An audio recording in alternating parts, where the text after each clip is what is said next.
Hello friends. Did you know that nearly 80% of those who watch my videos aren't subscribed? If you enjoy the content, I'd truly appreciate it if you hit that subscribe button. It helps a lot. Also, don't forget to leave a like and share your thoughts in the comments. Your interaction not only supports the channel's growth, but also helps these stories reach more people. Thank you all for being here.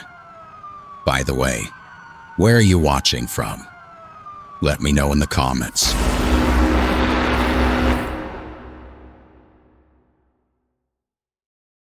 This happened 2 years ago, on a Halloween that permanently rewired my sense of safety. I'm 24 now, but back then, I was just a drained 22-year-old community worker, finally home after organizing the annual fall festival. My body ached from setting up games, and my voice was hoarse from cheering on kids during the costume parade. All I wanted was silence and my couch. That's when my phone lit up.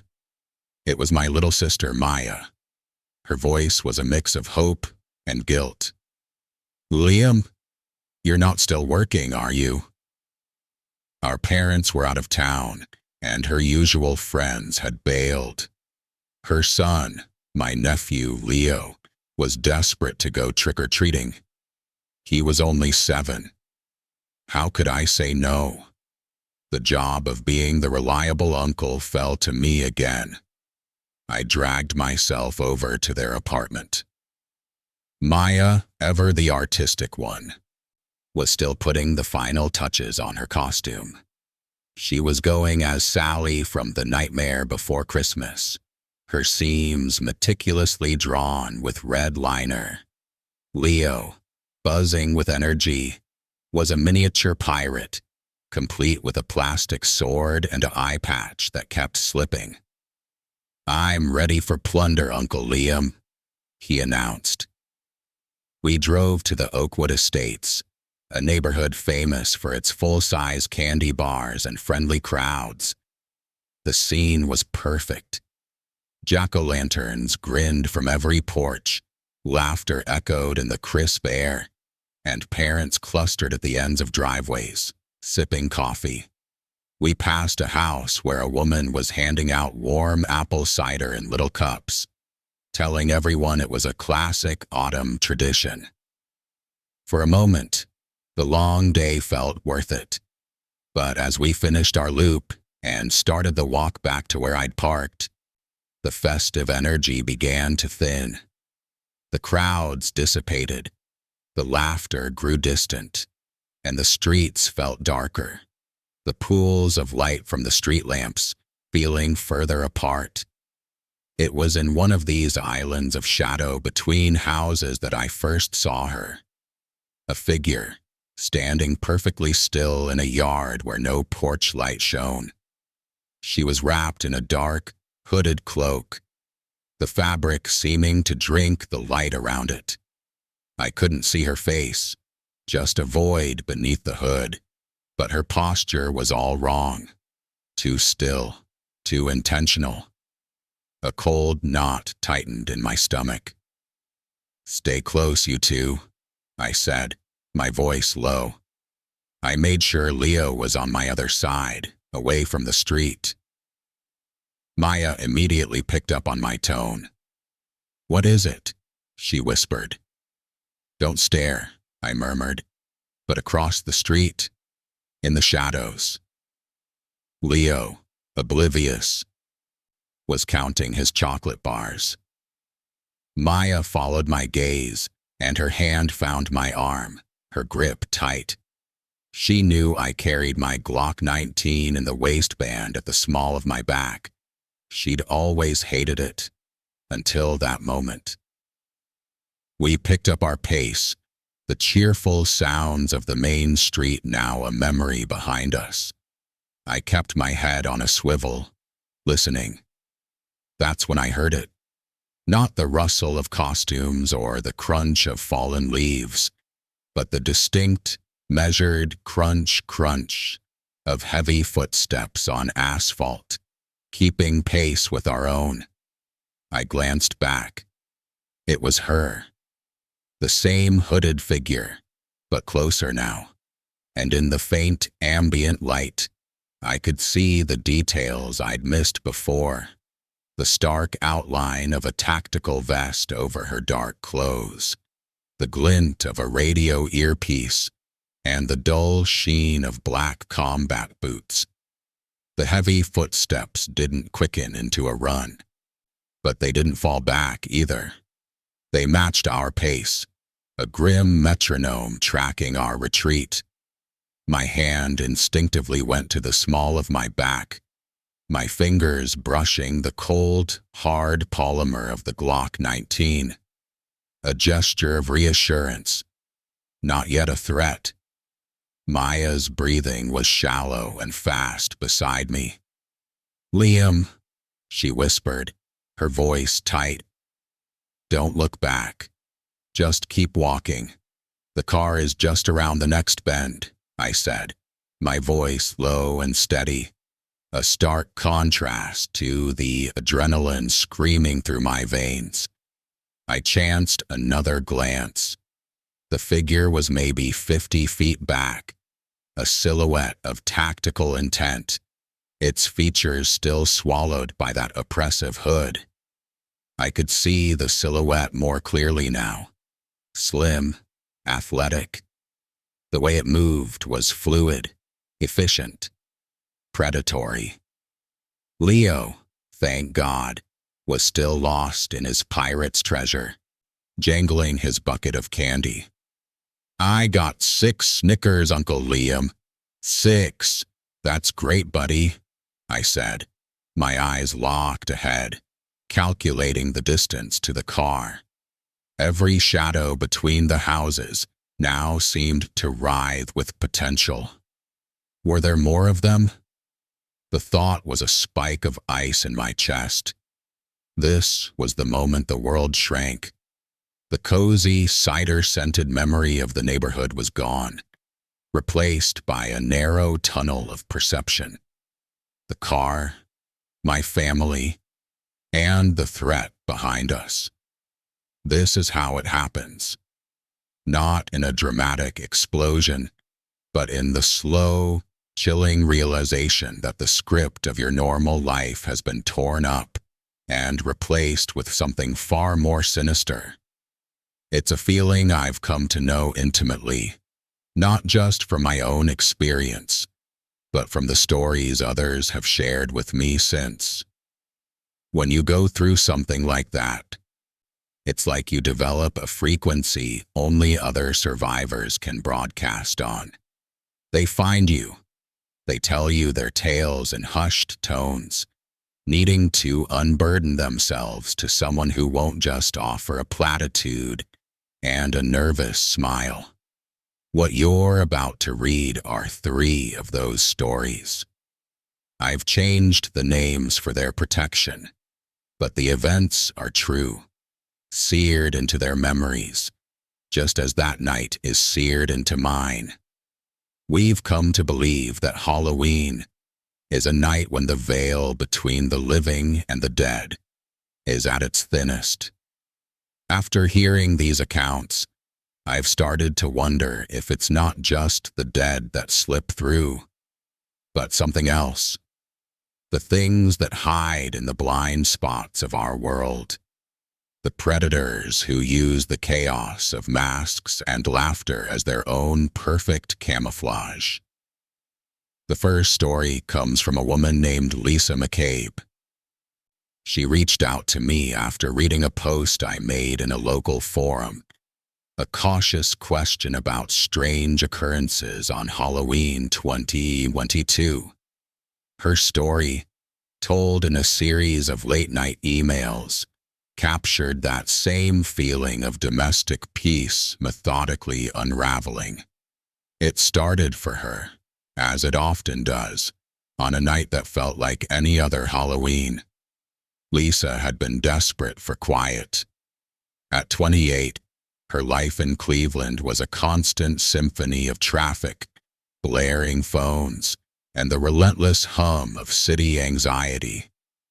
Her job as a graphic designer meant her days were spent in a sleek, sterile office, and her nights were often filled with the same ambient noise. So when the opportunity came to house sit for her parents in the quiet, rural outskirts of Cuyahoga Falls over the Halloween weekend, she seized it. She remembered the crunch of her tires on the long gravel driveway, a sound so much more substantial than the slick hiss of city asphalt. The old white farmhouse stood sentinel under a sky the color of bruised plum, a few brave stars pricking through the twilight. The air was crisp and carried the rich, earthy scent of decaying leaves and distant wood smoke from neighborhood bonfires. It was a nostalgic perfume, one that spoke of childhood and simplicity.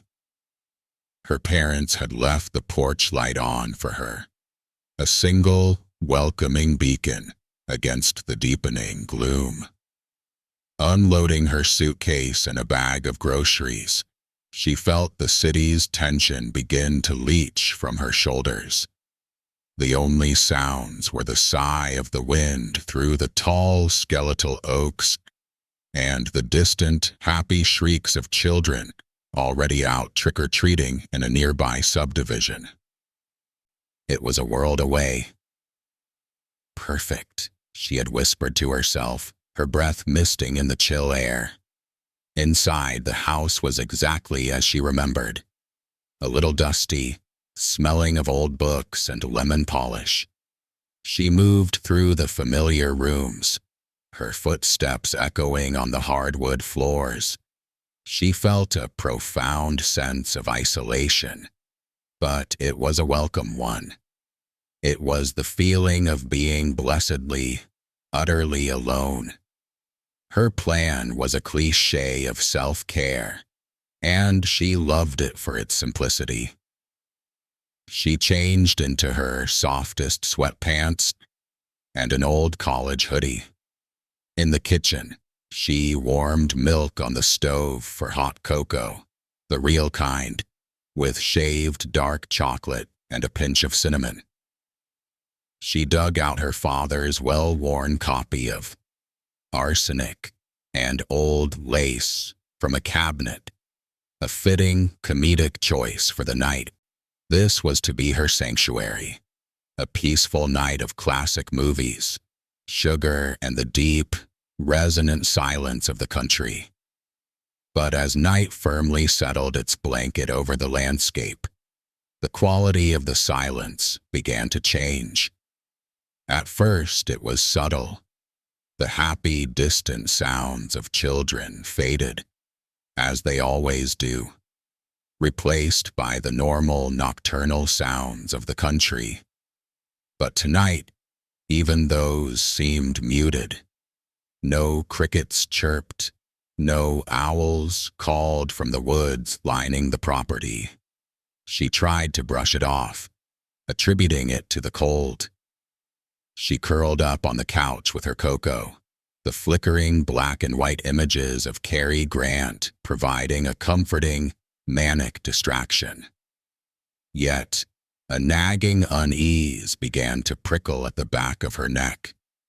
The house, usually a place of warm, creaking familiarity, felt different. It wasn't just quiet, it was hushed. Oppressive. It felt like the house itself was holding its breath, waiting for something she couldn't see.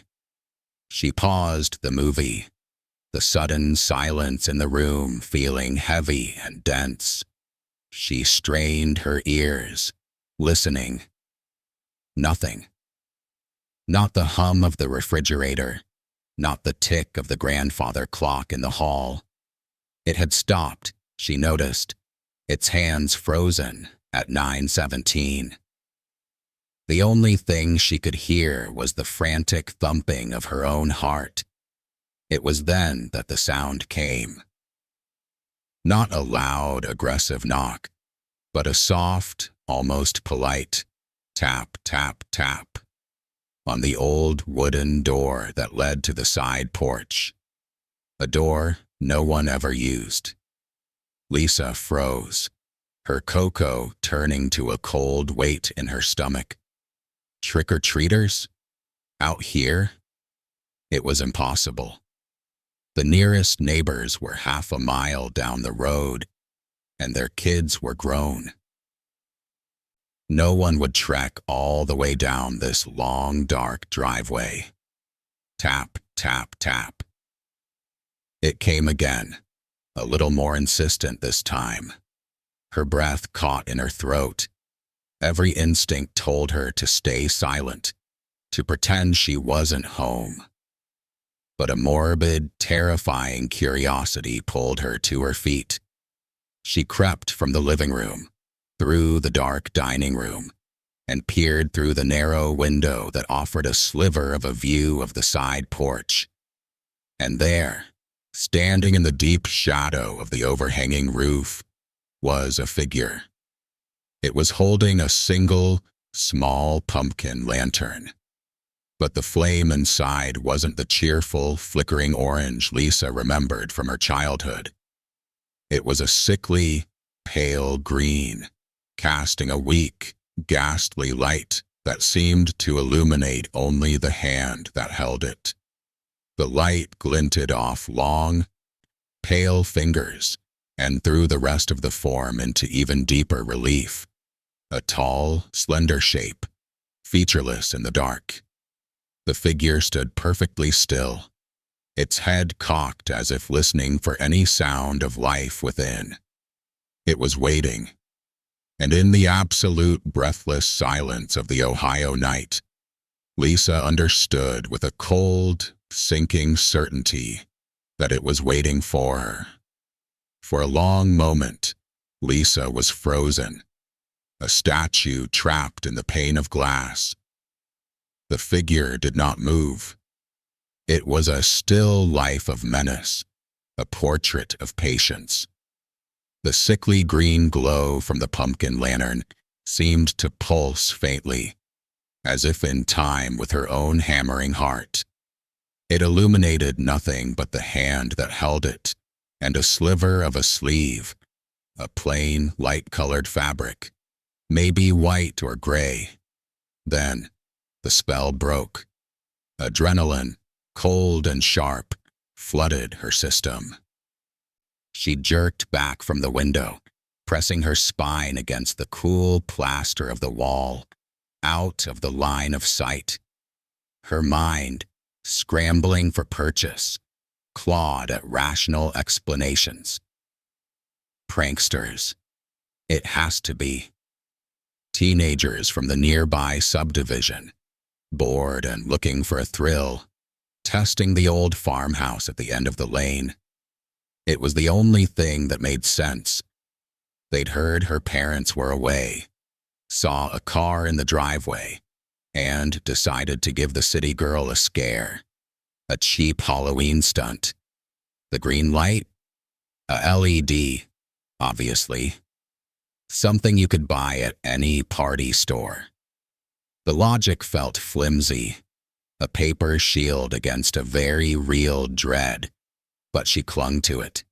She took a deep, shuddering breath, forcing air into her lungs. She wouldn't be intimidated in her own family's home.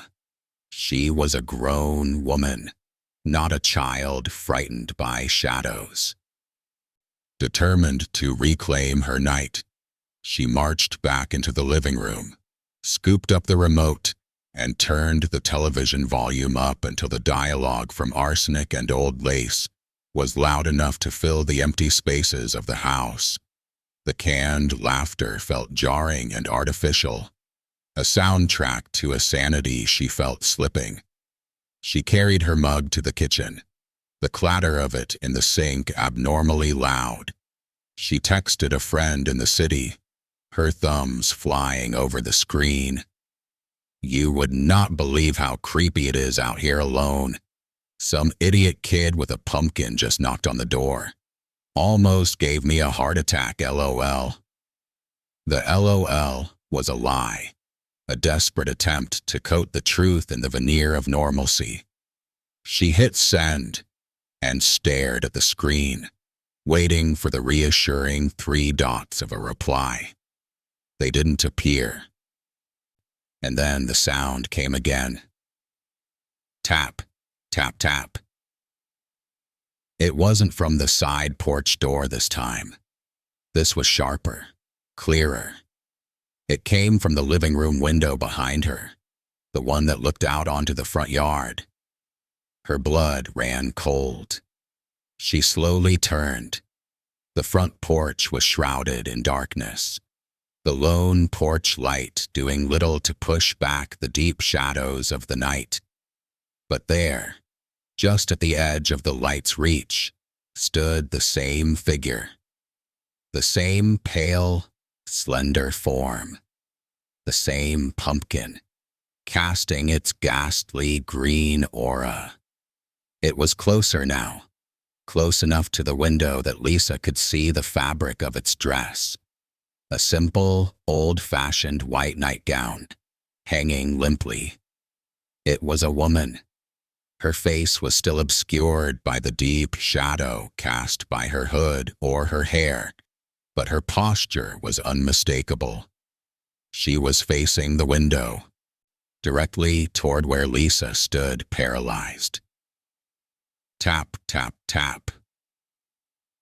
The sound was polite, insistent, a visitor requesting entry. This was no teenager.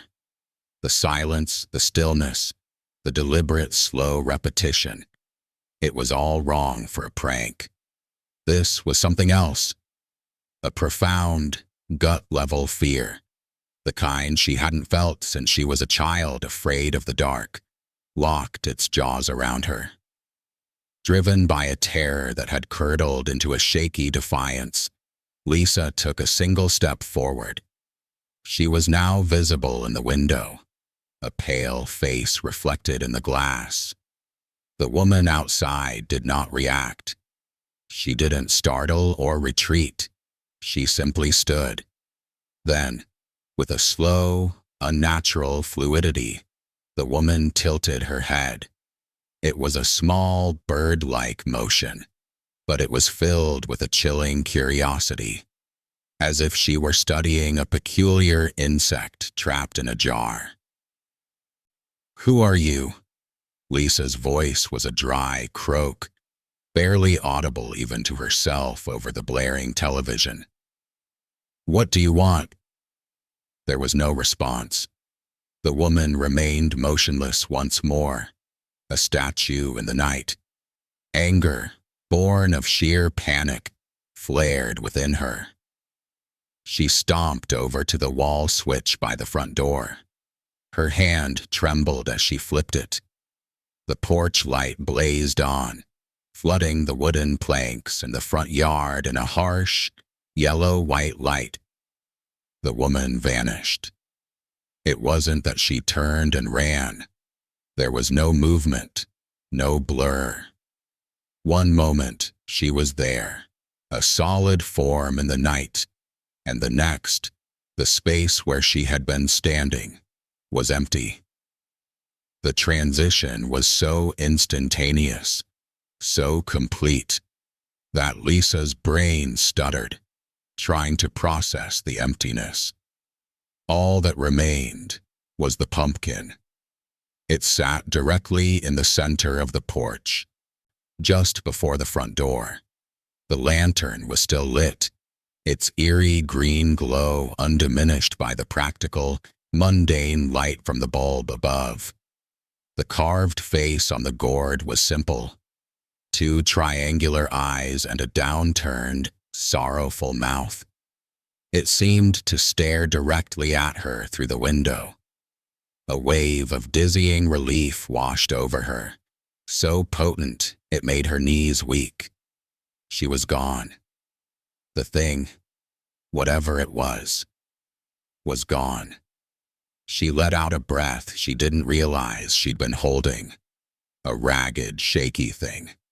She needed to call the police. She needed to...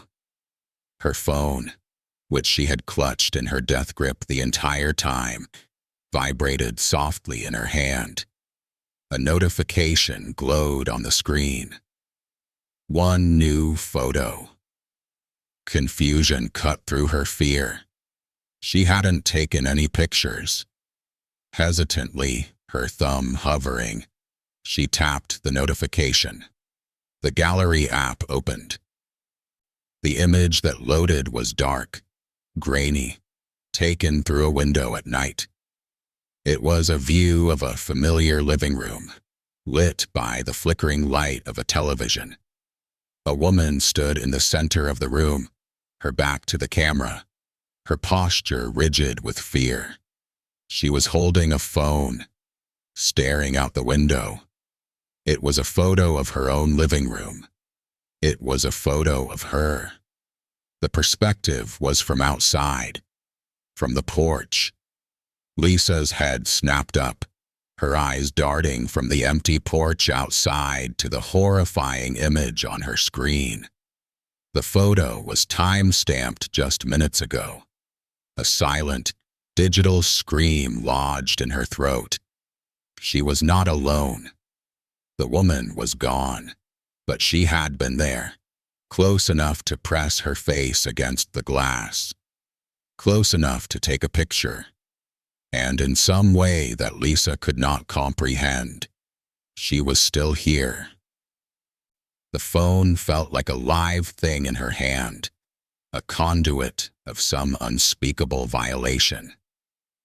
Lisa stared at the image, her own back, her own terrified posture, and the world seemed to tilt on its axis.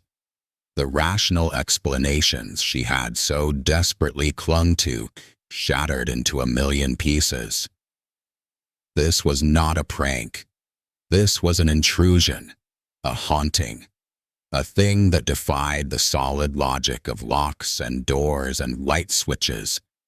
With a gasp, she stumbled back from the window, her eyes darting wildly around the room. The empty porch outside was no longer a comfort. It was a lie. The presence was still here. It had to be. Her fingers, clumsy with terror, fumbled over the screen, swiping away the grotesque self-portrait to pull up the keypad. The 3 digits, 911, seemed like the only anchors left in a reality that was dissolving around her. She pressed the phone to her ear, the ringtone a frantic, electronic lifeline. 911, what is your emergency?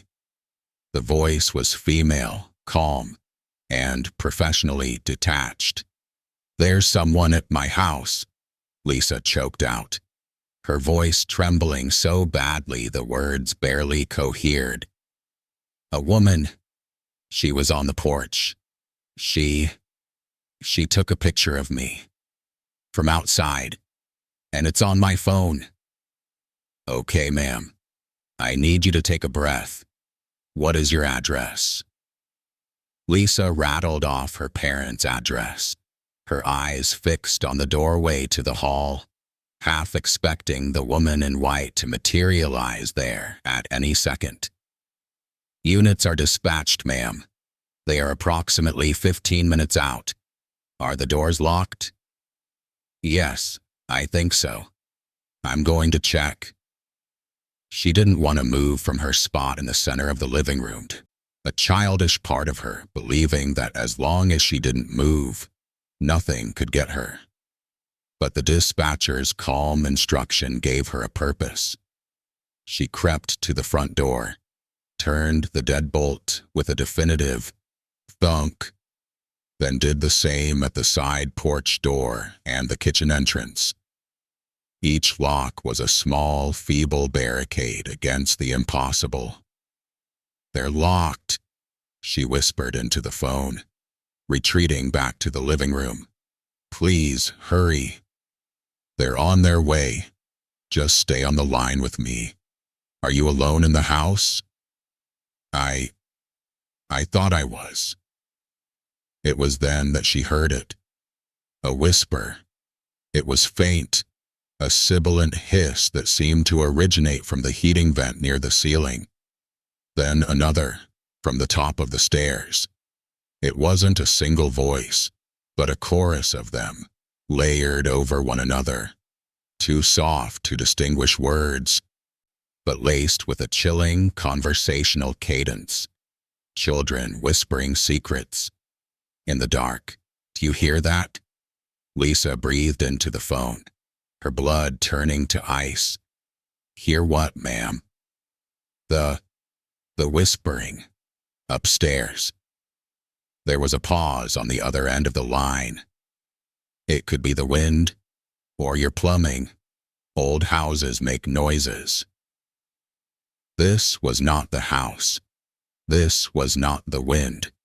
As if to confirm her terror, a soft, distinct creak sounded from the floor above. A footstep on the landing. Then another, slow and deliberate, pacing from one end of the hall to the other. There's someone up there, Lisa whimpered, tears of pure fear welling in her eyes. She was trapped between whatever was outside and whatever was now inside with her. The dispatcher's voice returned, but the professional calm was gone, replaced by a strained, urgent tension. Lisa, listen to me very carefully. Lisa clung to the voice, a drowning woman to a raft. What? What is it? The next words were spoken in a hushed, almost horrified whisper, as if the dispatcher was leaning close to her own microphone, sharing a terrible secret. Lisa, don't look behind you. The command was so specific, so utterly terrifying that her body disobeyed before her mind could process it. Her head swiveled, her eyes wide with dread. It was there, on the desk in the corner of the living room, where her laptop had been. The pumpkin lantern now sat. Its ghastly green glow pulsed rhythmically, painting the room in waves of sickly light. The carved, sorrowful face was now turned toward her. A wave of vertigo slammed into her. The world dissolved into a disorienting panic of sensory fragments. The room swam, and the smell of hot, melting candle wax filled her nostrils, thick and cloying. Underneath the whispering, a new sound emerged. The high, clear, carefree giggle of a small child.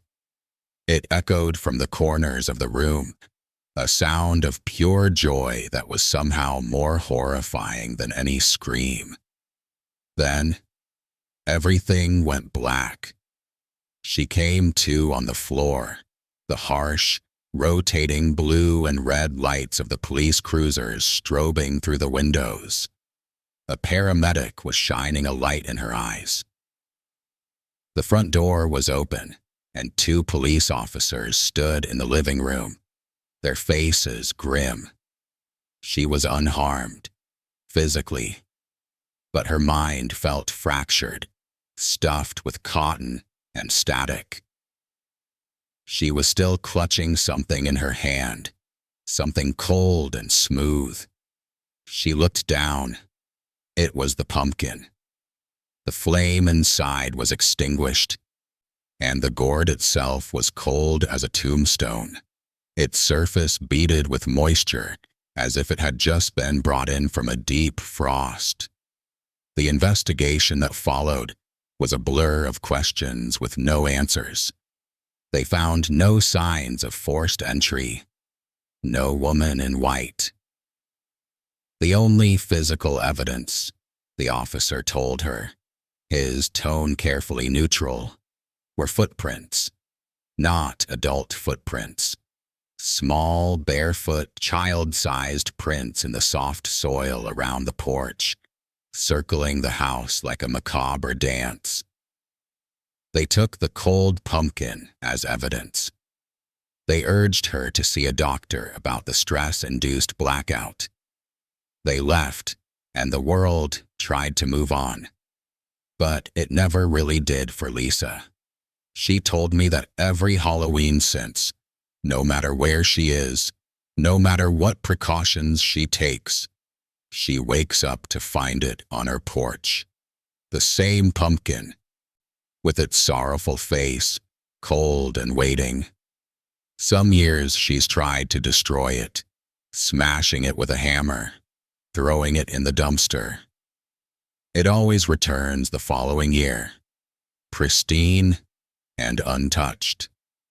Her story ends not with a bang, but with a quiet, eternal dread. In her final email to me, she wrote a line that has stayed with me, a perfect, chilling epitaph for her experience. We think Halloween is a night for the living to play with death. We dress up, we laugh at ghosts, we mock the darkness. But we forget that sometimes death likes to play back.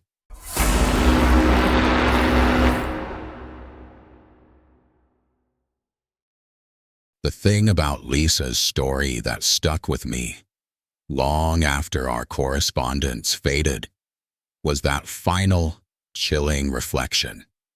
It's a thought that burrows deep, making you look twice at every shadowed porch and flickering candle. It's a story for adults, a violation of the safe, domestic spaces we take for granted. But the next story, I was told, operates on a different kind of terror. It doesn't invade a home. It poisons a memory. It was sent to me by a young man named Glenn Robertson, and it's a story he's carried since he was 12 years old. His is a haunting of a different color, not the sudden, sharp fear of an intruder, but the slow, creeping dread of being chosen. I was 12 in the fall of 2016, and in my mind, that was the absolute peak of being a kid. My world was a simple equation of school, video games, and the desperate, aching anticipation for holidays. That year, Halloween fell on a perfect, crisp Saturday, and my parents, in a stroke of genius, had booked us a weekend at the Maple Creek Resort. It wasn't fancy, just a cluster of rustic cabins nestled around a wide, placid lake in Ohio. But to me and my best friend, Mark, who'd come along, it was a frontier paradise. The air smelled of pine needles and wood smoke, 1,000 miles away from the smell of our suburban neighborhood. The resort had gone all out for Halloween. Orange and purple fairy lights were strung between the towering pines. There was a cider stall that gave out free refills, a pumpkin carving contest with a mountain of glistening guts, and the main event, a hayride that would wind through the woods along the edge of the property. It was pure, unfiltered magic. I remember the adults were in a great mood, laughing and clustering near the massive central bonfire that was being built for later. I overheard snippets of their conversations as Mark and I raced past, our pockets already bulging with candy corn. Supposed to be haunted, you know. The whole forest, one of the resort staff, a bearded man in a flannel shirt, said to a group of parents with a theatrical wink. Old local folklore. They say the Watcher of the Woods still walks these parts. A lost pioneer or something. Don't worry, he chuckled. He's harmless. Just likes to watch. We all laughed. It was the kind of safe, manufactured spookiness that made the night more fun. It was a story, a prop, just like the cardboard ghosts hanging from the cabins. When the hayride began, Mark and I scrambled to the top of the biggest hay bale, claiming the King's View. A tractor, its engine puttering contentedly, pulled us along a wide trail that skirted the dark, dense line of the woods. We passed other kids we recognized, waving and shooting. We threw handfuls of hay at each other. The world was a whirl of laughter, the jangling harness of the tractor, and the sweet, dusty smell of dried corn stalks. It was during a lull, as the tractor rounded a bend, that I saw him, my eyes scanning the deep shadows between the trees, caught on a patch of stillness. About 50 feet into the woods, standing beside a thick, gnarled oak, was a man. He was tall and wore a long, dusty-looking brown coat that hung straight down to his calves. His hands were at his sides, and his face, it was pale, a stark white oval in the gloom. He wasn't wearing a mask, at least not one I could recognize. He was just staring, not at the hayride in general, but right at our wagon, right at me. My breath hitched for a second. I nudged Mark. "Hey, look." But by the time Mark followed my gaze, the tractor had carried us past the opening in the trees. "Look at what?" "There was a guy back there, in the woods, just standing there." Mark shrugged, already losing interest. "Probably a worker, or someone's dad being weird. Maybe it's the Watcher," he said, elbowing me and cackling. I laughed too, the unease melting away in the face of his logic. Of course, it was just part of the show. An actor, hired to give the kids a little thrill. I put it out of my mind, getting swept back up in the joy of the ride. Later, as the sky deepened to a velvety indigo, everyone gathered around the colossal bonfire. Flames leaped 20 feet into the air, snapping and crackling, pushing back the night and painting everyone's faces in warm, dancing light. We roasted marshmallows, the sugar caramelizing and dripping into the fire with a hiss. It was the perfect end to a perfect day. I was licking sticky marshmallow off my fingers, listening to my dad tell a joke, when my eyes, almost against my will, drifted past the circle of firelight, out to the perimeter where the darkness began. And he was there. The same man, the same long brown coat, the same pale, expressionless face. He stood at the exact edge where the firelight's reach faded into utter blackness, perfectly positioned, so he was just visible. He wasn't any closer. He wasn't any farther. He was a statue, planted in the same relative distance as he had been in the woods, and his head was tilted in the same way, his gaze unwavering. He was still watching, and in that moment, with the cheerful roar of the bonfire at my back and the vast, silent woods before me, a cold certainty settled in my 12-year-old soul. This was not part of the show. The Watcher of the Woods was not a story, and he wasn't watching everyone. He was watching me. The sight of the man, a stark sentinel at the edge of the light, froze the laughter in my throat. The warmth of the bonfire no longer reached me. I felt cold, exposed, as if I were standing naked in a spotlight only he could see.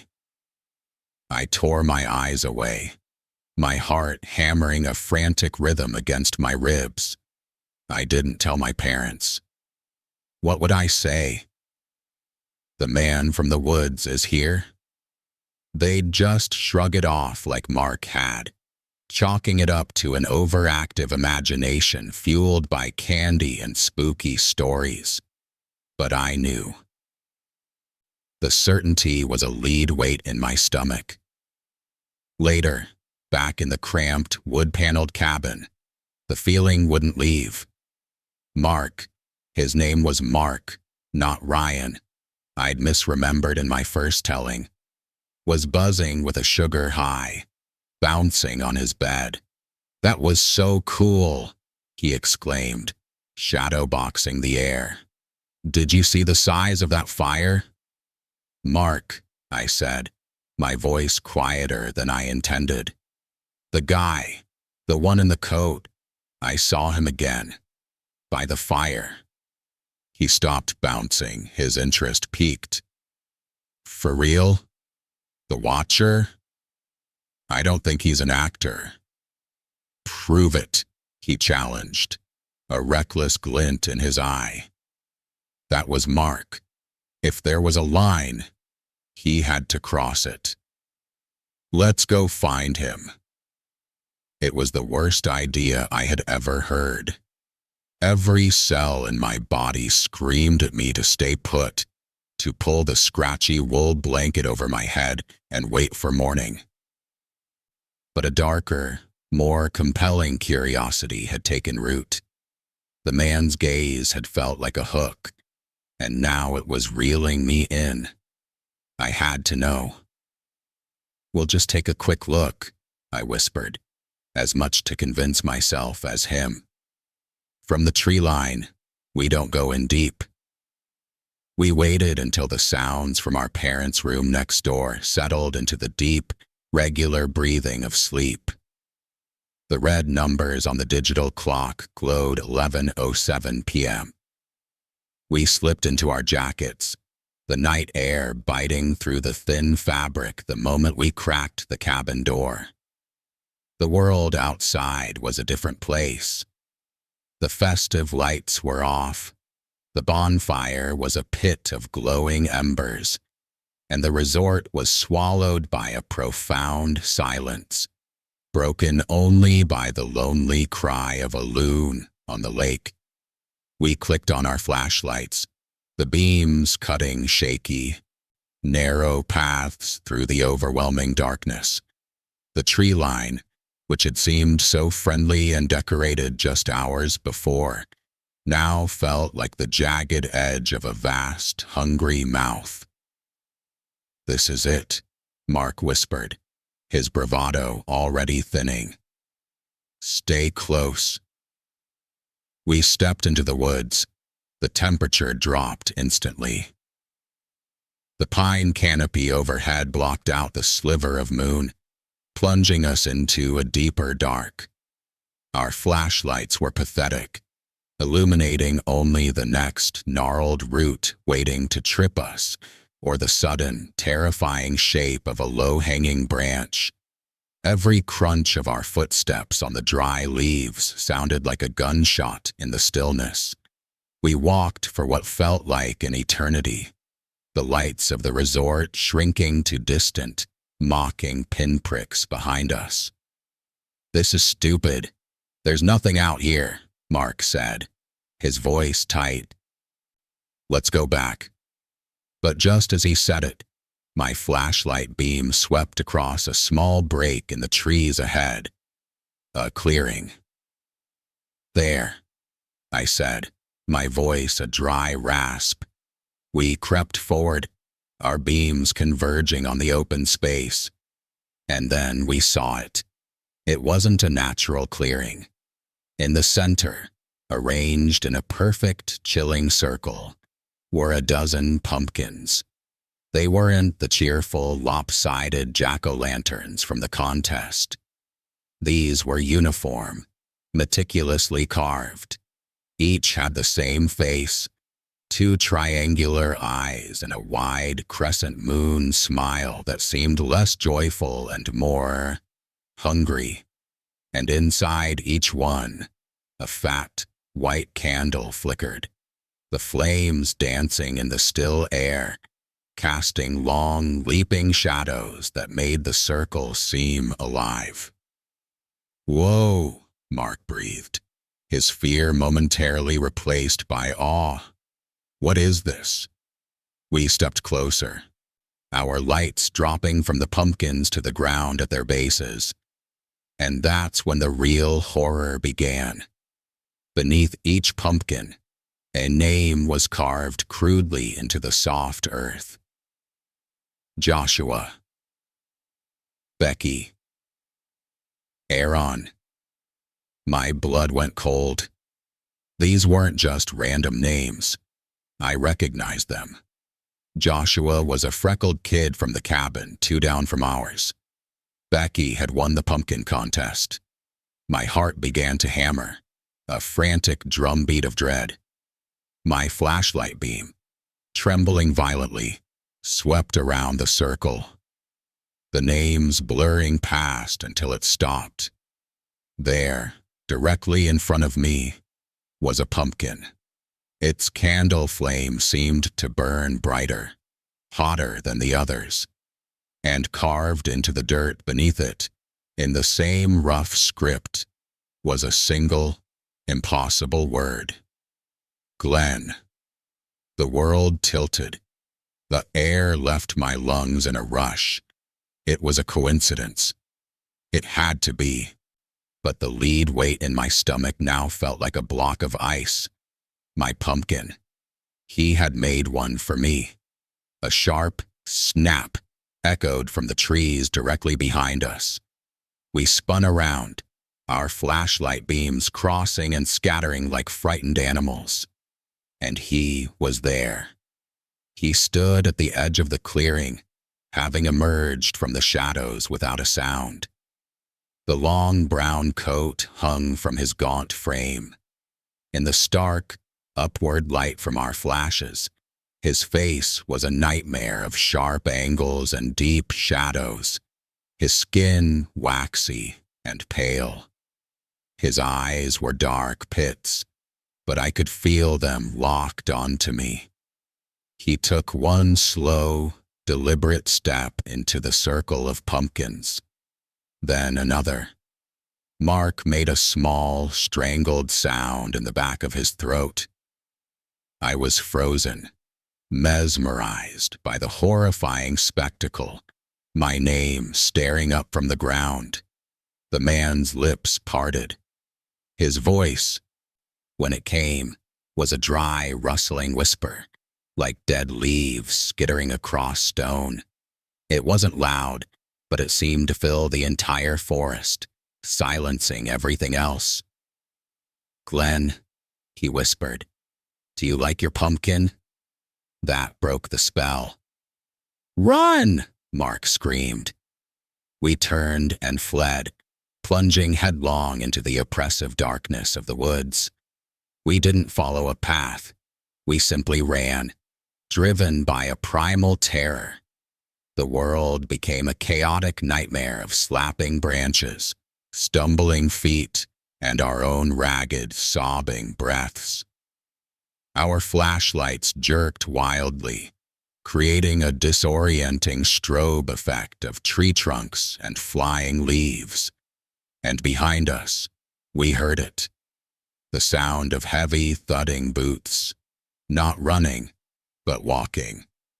A steady, unhurried crunch, crunch, crunch that cut clearly through our panicked noise. He wasn't chasing us. He was following. And he was gaining ground without even trying. "He's right behind us," Mark shrieked, his voice cracking with terror. I risked a glance back, my flashlight beam swinging wildly. I saw nothing but the wall of trees, but the footsteps were closer. So much closer. And then my foot caught on a hidden root. I went down hard, the world spinning. My head cracked against something solid, and a constellation of white stars exploded in my vision. My flashlight flew from my hand, and I heard the sickening crunch of plastic and glass as it hit a rock. The light died instantly, plunging me into utter blackness. "Glenn!" Mark's voice was already distant, fading as he kept running. I was alone, in the dark. The crunching footsteps stopped. The forest fell silent again, save for the frantic wheeze of my own breathing and the pounding of blood in my ears. I scrambled backward on my hands and feet, blind, disoriented, my body screaming in pain. And then, from the darkness just a few feet to my left, I heard it. A low, soft chuckle. It wasn't the joyful giggle Lisa had heard. This was darker, more intimate, a sound of quiet, predatory amusement. I squeezed my eyes shut, waiting for the cold grip of a hand, the whisper of that rustling voice. But it didn't come. Instead, the heavy footsteps started again, moving past me, continuing in the direction Mark had fled. He was still following. He was just changing his target. I lay there in the leaf litter, trembling, listening to the sound of those boots fade into the darkness, heading toward the distant, tantalizing lights of the resort. The world dissolved into a smear of panic and pain. Pushing myself up from the leaf litter, I ignored the throbbing in my skull and the sting of scraped palms. The only thought was a single screaming command: move. I couldn't see my own hands in front of my face, but I could still hear Mark's fading, terror-stricken cries ahead of me. I oriented myself on that sound and ran, stumbling, my arms flailing to ward off the unseen branches that whipped and clawed at me in the dark. The silence that had followed the man's footsteps was somehow worse than the sound of them had been. It was a listening silence, a predatory patience that felt vast and ancient. I burst from the tree line so suddenly that I nearly careened into the side of our cabin. The transition was jarring. From primordial darkness to the weak, electric glow of the resort's security lights, I collapsed onto the gravel, gasping, my lungs burning. A second later, Mark erupted from a different part of the woods, his scream shredding the quiet night. "He's in the woods, he's coming!" Lights flicked on in cabins. Doors flew open. My dad was the first to reach me, his face a mask of sleep and alarm. "Glenn, what in God's name?" "The man," I choked out, pointing a trembling finger back at the impenetrable wall of trees. "The man in the coat. He chased us. He had a pumpkin with my name." More parents gathered, their voices overlapping in a confused, worried buzz. Mr. Henderson, Mark's dad, retrieved a high-powered flashlight from his truck and swept the beam across the tree line. The circle of adults and the two trembling boys formed a fragile bastion against the dark. "There's nothing there, son," Mr. Henderson said, his voice firm but uneasy. But there was. Just at the edge where the gravel met the pine needles, illuminated in the stark beam, was a single, fresh footprint. Then another, and another. A trail of them, pressed deep into the soft soil. They were large, made by a heavy, treaded boot, and they led unmistakably out of the woods, stopping just a few feet short of the light. It was as if the watcher had stood there, watching our chaotic arrival before melting back into the shadows. "Call the police," my mother said, her voice thin with fear. The two police officers who arrived an hour later were polite but skeptical. They took our statements, their pens scratching in little notebooks. We were two scared kids who'd gone into the woods after dark and spooked ourselves. They followed the trail of boot prints with their own, more powerful lights. The footprints led them about 100 yards into the forest to a small, dilapidated shack none of us had known was there. It wasn't on any resort map. My dad later told me what they found inside, his face grim. The place reeked of damp earth and rot. In the center of the single room was a circle of melted candle wax, a foul, congealed pool. Scattered around it were the collapsed, rotting remains of several pumpkins, their carved faces sagging into grotesque slumps. But the worst part, the part that still haunts my dreams, was what was piled in the corner. A collection of children's shoes, tiny sneakers, little rain boots, a single sparkly ballet flat. They were all caked in dried mud, some of them frayed and weathered, as if they had been there for a very, very long time. The official report, we were told, concluded it was likely the work of a local vagrant or a hoaxer playing on the watcher folklore. The shoes were old, they said, probably dug up from some forgotten dump. The case was closed. There was nothing to be done. We left the resort the next morning. The ride home was silent. The magic had been scraped out of the world, replaced by a permanent, low-grade dread. I'm an adult now. I have a job, an apartment, a life. But every October, when the air turns crisp and the leaves begin to fall, the memory of that night sharpens. I can't walk near a wooded area at dusk without my heart rate spiking. I never carve a pumpkin. The smell of candle wax can send me into a cold sweat. And sometimes, in the deepest part of my sleep, just on the edge of a dream, I hear it.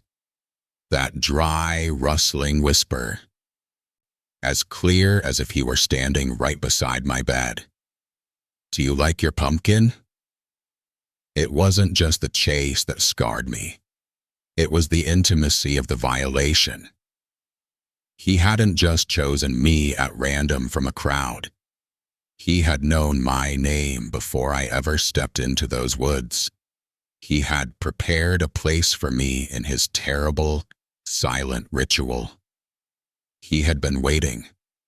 A few years ago, while falling down one of those late-night internet rabbit holes about local unsolved mysteries, I found a scanned article from a small-town Pennsylvania newspaper from 2018. It was a brief, 2-paragraph piece about a woman named Lisa McCabe, who had reported a recurring phenomenon, a specific, sorrowful-faced pumpkin left on her porch every Halloween. The police had no leads. The reporter, trying to add color to the short piece, mentioned that the most recent pumpkin had been found to have a name crudely scratched into its bottom, a detail not released to the public. The name was Lisa McCabe. When I read that, a cold understanding settled over me. The stories weren't isolated. The horrors weren't unique. They were connected by a thread of quiet, patient malevolence that stretched across state lines, a pattern repeating itself with different actors on the same dark stage. The watcher in the woods, the woman, On the porch, they were different masks for the same terrifying truth that on Halloween, the line between story and stalker, between folklore and fact, doesn't just blur. It vanishes completely.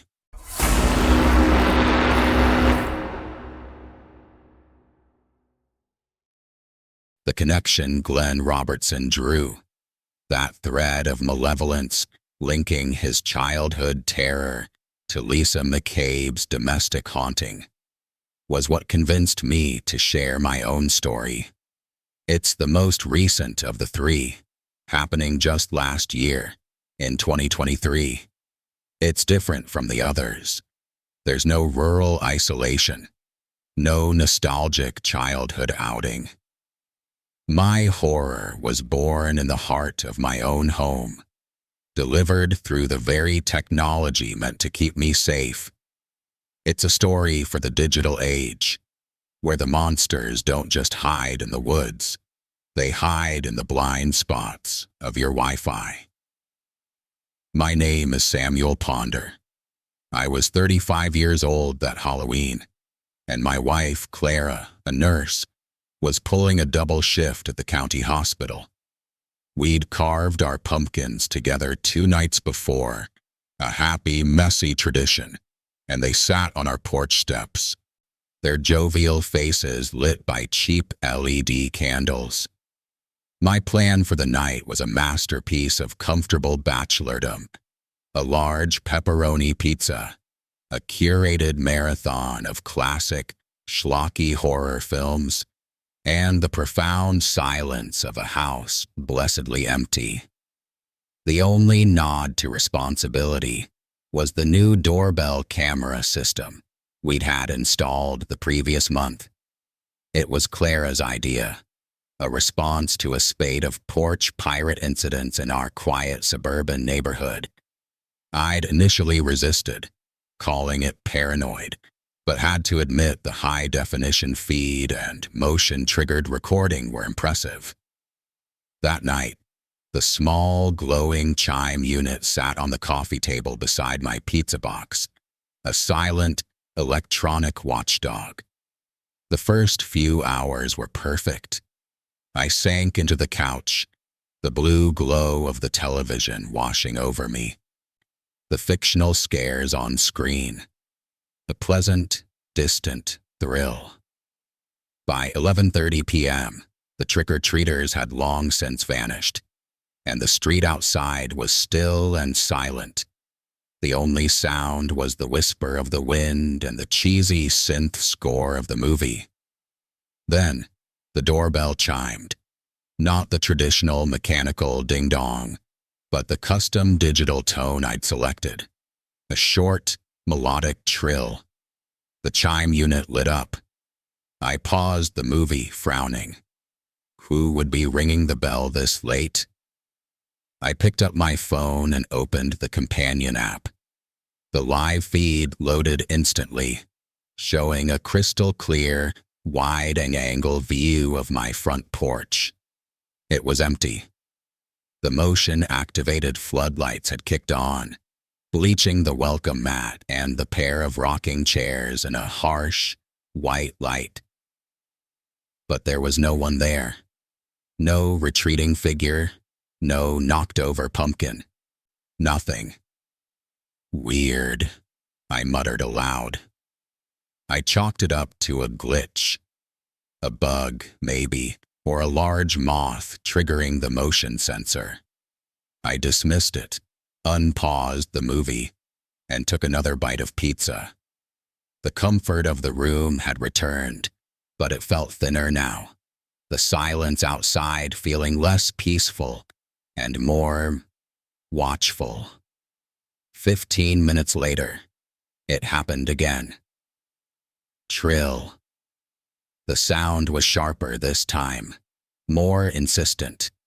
A prickle of irritation, laced with the first faint thread of unease, ran down my spine. I grabbed my phone again, my thumb jabbing the app icon with more force than necessary. The feed loaded. This time, the porch was not empty. A figure stood directly in front of the camera, so close that the wide-angle lens distorted the edges of its form. It was a person of average height, wearing a dark, hooded sweatshirt. But it was the face, or the lack of one, that stopped my heart. They were wearing a mask, a plastic pumpkin mask, the kind sold in 1,000,000 Halloween stores. But this one was old, weathered. A long, jagged crack ran from the top of the head down through the left eye socket, splitting the painted-on grin into a fractured leer. The person stood perfectly still, not shifting their weight, not moving a muscle. The mask was tilted upward, and through the unbroken right eye hole, I could see nothing but a deep, impenetrable shadow. They were staring directly into the lens. They were staring directly at me. For a long, suspended moment, I couldn't move.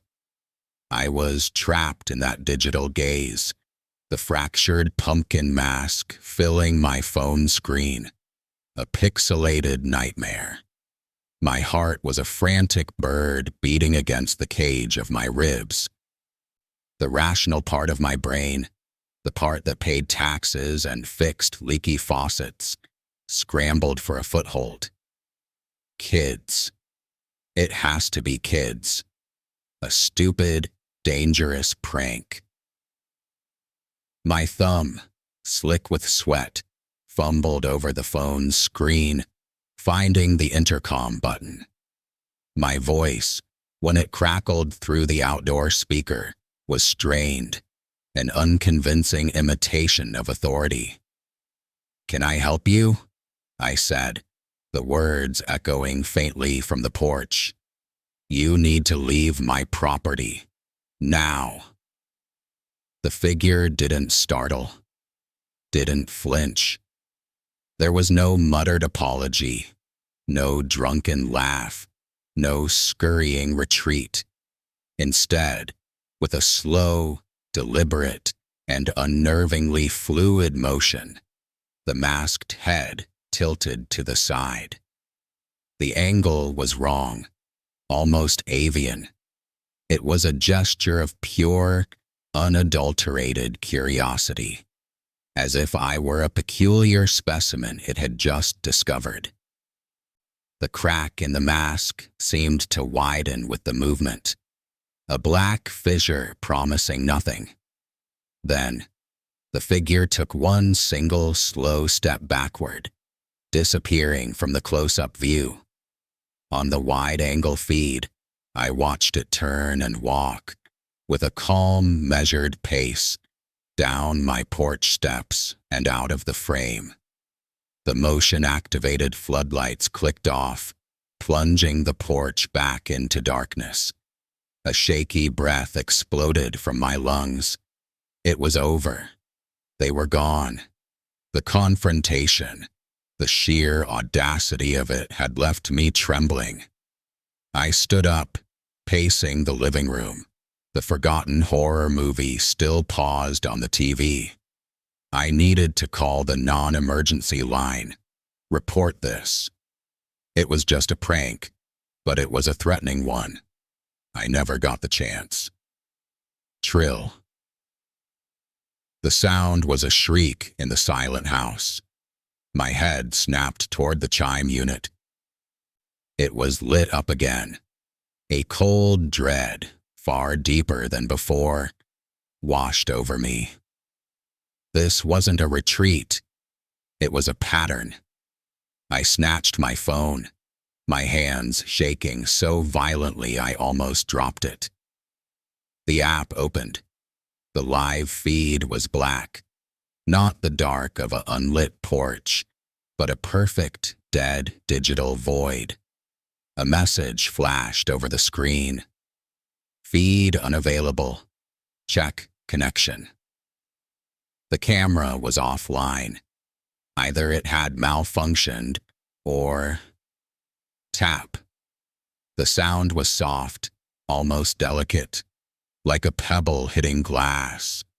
It came from the large bay window in the dining room, the one that looked out onto the side yard and the tall wooden fence that enclosed the backyard. Tap, tap, tap. My blood turned to ice. The side yard was gated.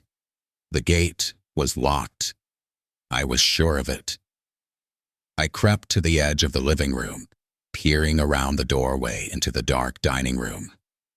The curtains were open. The world outside was a sheet of black glass, reflecting the dim interior of my own home back at me. My own pale, terrified face stared back from the darkness. Tap. This one was louder, sharper, a knuckle against the pane. And then I saw it, a shape, a distortion in the reflection. A dark, hooded form standing in my side yard, right outside the window. The cracked pumpkin mask was a pale smudge in the gloom. He was inside the fence. A silent, screaming panic seized me. He wasn't just ringing the bell and leaving. He was touring my property. He was looking for a way in. I spun around, my socks slipping on the hardwood floor as I lunged for the back door.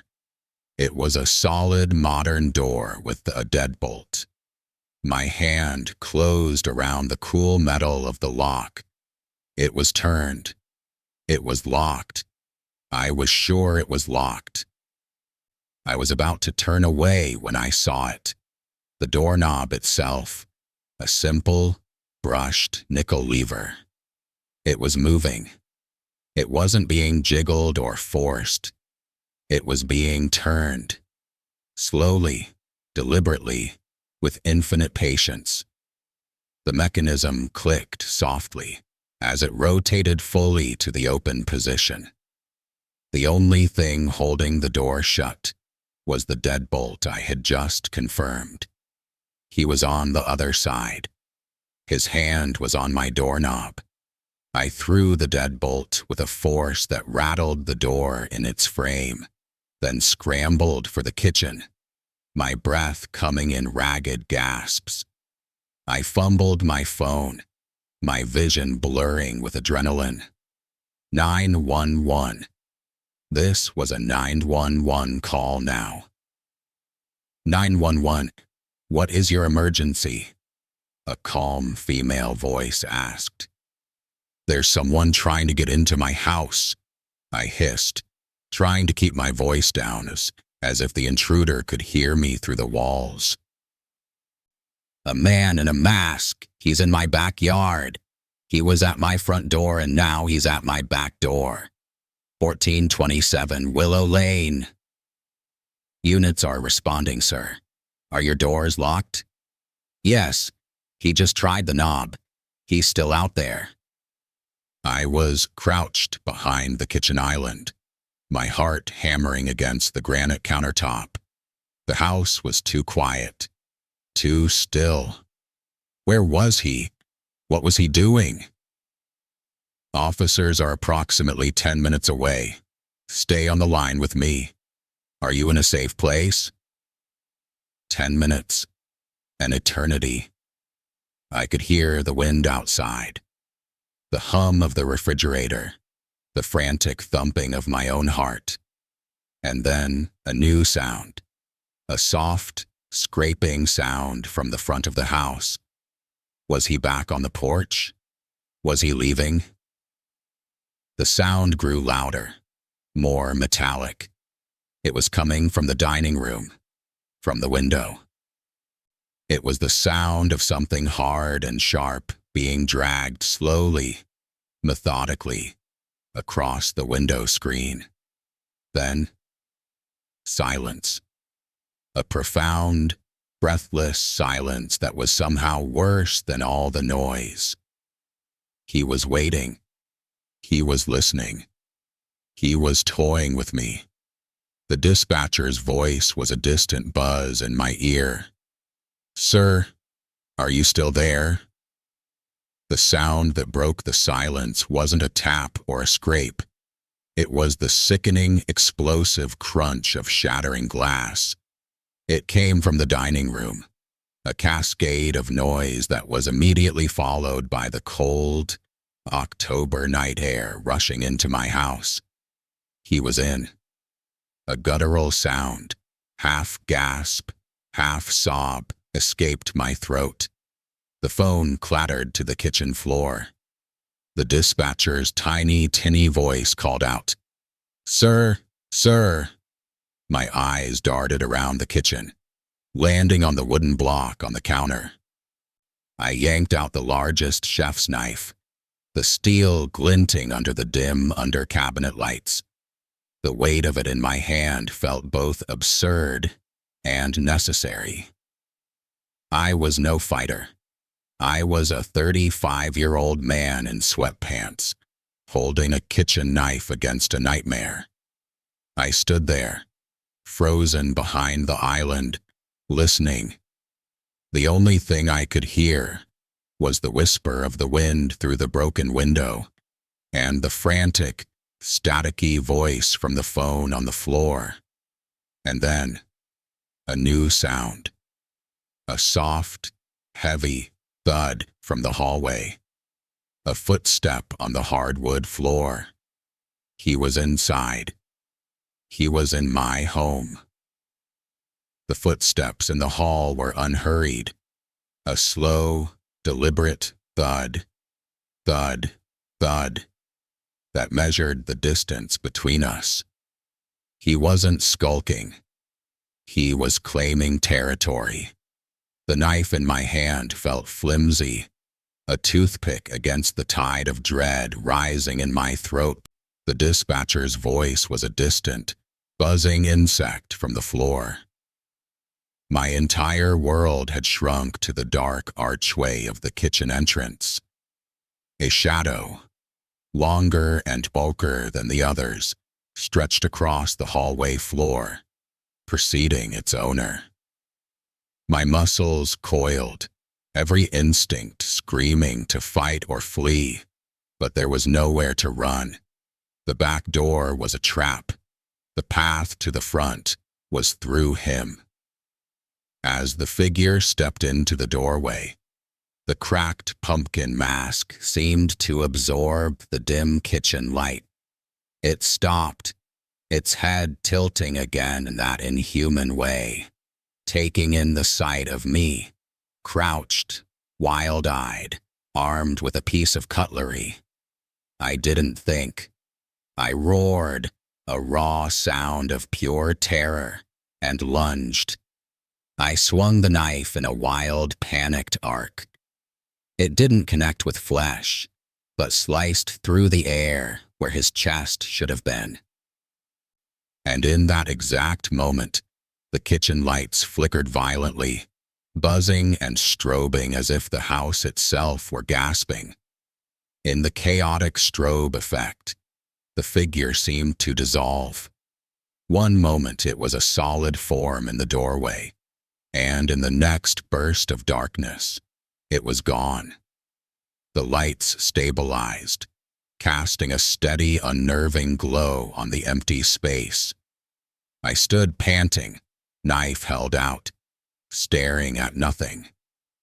The house was silent again, save for the frantic buzz of the dispatcher.